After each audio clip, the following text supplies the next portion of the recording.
చూడండి బాబా, మీరు ఒకటే ఆలోచించండి, బాబా వారు మనం పెట్టేటువంటి నైవేద్యం స్వీకరిస్తారా అంటానికి ఇది రూఢి. బాబావారు తప్పకుండా హృదయపూర్వకంగా మనం పెట్టేటువంటి ఏ పదార్థాన్నైనా కూడా ఆయన స్వీకరిస్తారు. కావాల్సింది భక్తితో హృదయపూర్వకమైనటువంటి మనస్సుతో పెట్టేటువంటిది కావాలి. అక్కడ ఆ రోజు మర్చిపోయాడు ఆయన నైవేద్యం. అక్కడ షిరిడీలో ఆ తల్లి కొడుకులు ఇద్దరు కూడా బాబాని మధ్యాహ్నం 12 గంటలకి బాబా దగ్గరికి వెళ్ళారు. వెళ్ళిన తర్వాత బాబా వాళ్ళు చూసి, అమ్మా ఈరోజు నేను బొంబాయిలో మీ ఇంటికి వెళ్ళాను, అక్కడ నాకు ఏదన్నా చాలా ఆకలితో వెళ్ళాను, నాకు అక్కడ ఏదైనా దొరుకుతుందేమో అని తింటానికని వెళితే అక్కడ నాకు ఏమీ లభించలేదమ్మా, మళ్ళీ ఆకలితోటి తిరిగి వచ్చేసాను అనేటప్పటికీ ఆ వీరేంద్ర తర్కడ్ కొడుకు ఒక్కసారి చాలా ఆశ్చర్యపడి, బాబా నాకు అనుమతి ఇవ్వండి, నేను బొంబాయి వెళ్ళిపోతాను అని. వద్దు నాయనా, నువ్వు ఇక్కడే ఉండు, ఏం పర్వాలేదులే అని అనేటప్పటికీ ఈ కుర్రవాడికి అక్కడ ఏదో పొరపాటు జరిగింది. మా నాన్నగారు ఏదో పొరపాటు చేస్తుంటారని వెంటనే వృత్తంలో రాశాడు, నాన్నగారు ఇలా ఇది ఇలా జరిగిందని. అక్కడ ఏం జరిగింది, అదే సమయంలో ఆయన బట్టల మిల్లు నుంచి వచ్చి భోజనానికి కూర్చున్నాడు. భోజనానికి కూర్చునేటప్పుడు ప్రతిరోజు ఏంటంటే ఆ ఇంట్లో వంట చేసేటువంటి మనిషి ఆ రోజు ఏదైతే నైవేద్యం పెట్టారో అది ఆయనకి ముందుగా ప్రసాదం పెట్టేవారు భోజనానికి ముందు. ఆ రోజు కూర్చున్నాడు కానీ భోజనం పెట్టేస్తుంది అమ్మాయి.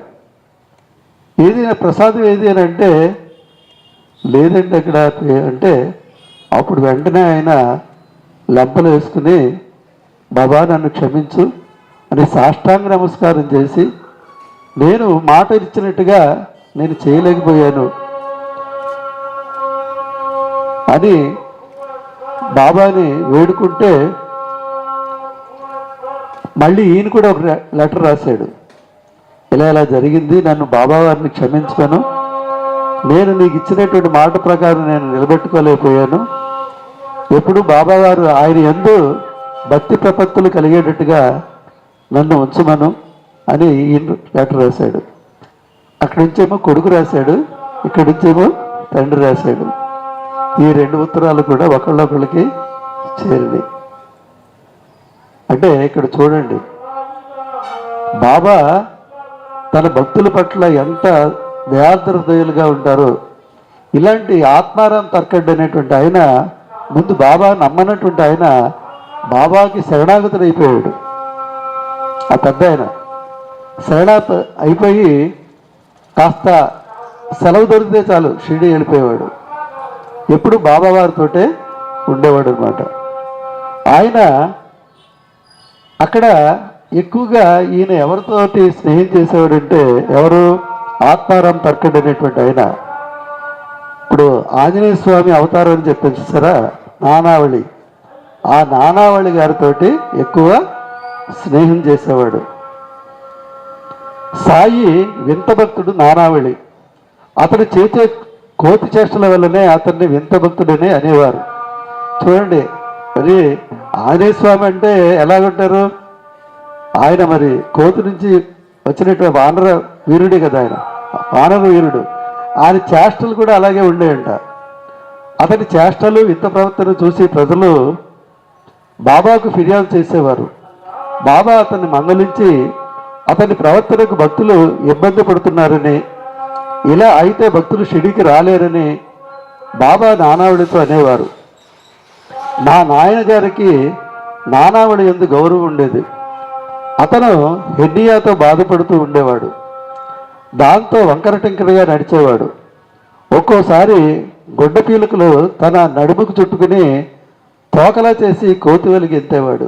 చూడండి, ఏంటి ఆయన పూర్వజన్మనే అలాగా చూపించేవాడు. గుడ్డ పీకులన్నీ అవి పూజ చేసంట వెనకాల తోకలా పెట్టుకుని గంతులు ఇస్తూ ఉండేవాడంట. ఎవరు, నానావళి గారు.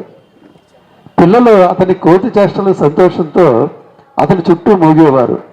ఒకసారి వారి నుండి తప్పించుకోవడానికి ఆ దత్తాత్రేయ స్వామి యొక్క 5వ అవతారమే షిరిడి సాయినాథుడు వారు. అందుకనే ఈనాడు కోటాను కోట్ల మంది ఆయన పాదాలు పట్టుకుని ఎంత ఆనందకరమైనటువంటి ప్రశాంతమైనటువంటి జీవితాన్ని పొందుతున్నారంటే అది ఒక్క సాయి భక్తుడిని కదిల్చినా కూడా ఎన్నో లీలలు చెప్తూ ఉంటాడు. ఒక బాబాని నమ్ముకున్నటువంటి వాళ్ళని ఎవరినైనా సరే, ఏమండి మీరు బాబా అంటే మీకు చాలా ఇష్టం కదా ఎందుకండి అని అంటే రోజంతా కూర్చున్నా కూడా బాబా గురించి చెప్తూనే ఉంటారు. అంతటి మహిమాన్వితుడు కరుణాసముద్రుడు షిరిడి సాయినాథుడు. అలాంటి ఆ బాబా దత్తాత్రేయ స్వామి యొక్క 5వ అవతారం ఇప్పుడు కలియుగంలో నడుస్తూ ఉంది. ఆ దత్తస్వామి యొక్క కీర్తన కూడా మనం పాడుకుందాం. సాయిరాం. అందరికీ ఒక విన్నపం అండి. ఇందాకే అనుకున్నాం కదా, బాబావారు తన భక్తుల్ని ఎప్పుడూ ఖాళీ కడుపుతో పంపించరు. ఉపవాసం అంటే ఆయనకి ఇష్టం ఉండదు. అందుకనే కమిటీ వారు చక్కటి ఉపాహారాన్ని అంటే ఈ కార్యక్రమం అయిన తర్వాత ఏర్పాటు చేశారు. ప్రతి ఒక్కరు కూడా ఆ ప్రసాదాన్ని, బాబా ప్రసాదించేటువంటి ఆ ప్రసాదాన్ని స్వీకరించి వెళ్ళవలసిందిగా కమిటీ వారు కోరుతున్నారు. కాబట్టి ప్రతి వాళ్ళు కూడా చక్కగా ఈ కార్యక్రమాన్ని చక్కగా విని అందరూ కూడా బాబా లీలలలో, బాబా కీర్తనలో లీనమైపోయి కడుపు నింపేసుకోకండి. కొద్దిగా ఖాళీ ఉంచి ఆ అల్పాహారాన్ని కూడా కొద్దిగా ఉంచండి. ఇది అది రెండు మిక్స్ అయినాయి అనుకోండి, భక్తి శక్తి రెండు కూడా లభిస్తాయి. బోలో సాయినాథ్ మహారాజ్ की जय. गुरु ब्रह्मा गुरु विष्णु हो गुरुदेवो महेश्वर गुरु साक्षात् परब्रह्मा तस्मै श्री गुरवे नमः. అనసూయ అత్రిపుత్రాయ బ్రహ్మ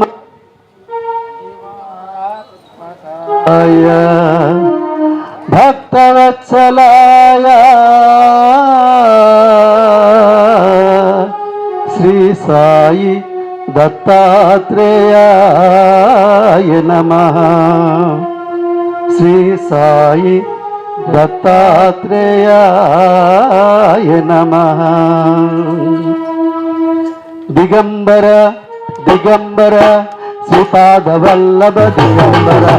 దిగంబర దిగంబర శ్రీపాదవల్లభ దిగంబర. దిగంబర దిగంబర శ్రీపాదవల్లభ దిగంబర. దిగంబర దిగంబర శ్రీపాదవల్లభ దిగంబర. దిగంబర దిగంబర శ్రీపాదవల్లభ దిగంబర. దిగంబర దిగంబర శ్రీపాదవల్లభ దిగంబర. దిగంబర దిగంబర శ్రీపాదవల్లభ దిగంబర. దిగంబర దిగంబర శ్రీపాదవల్లభ దిగంబర. అనసూయ సుత దిగంబర. అనసూయ సుత దిగంబర. బ్రహ్మ విష్ణు మహేశ్వర. బ్రహ్మ విష్ణు మహేశ్వర. దిగంబర దిగంబర శ్రీపాదవల్లభ దిగంబర. ఓ దిగంబర దిగంబర శ్రీపాదవల్లభ దిగంబర. అత్రినందన దిగంబర గిరినారీతో దిగంబర.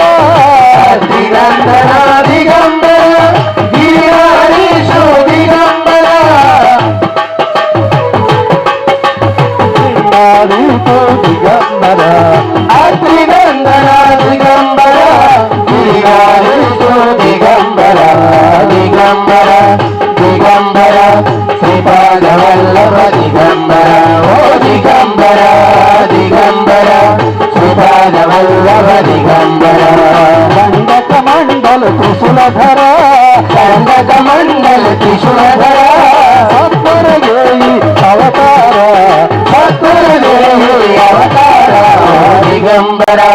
దిగంబర శ్రీపాద వల్లభ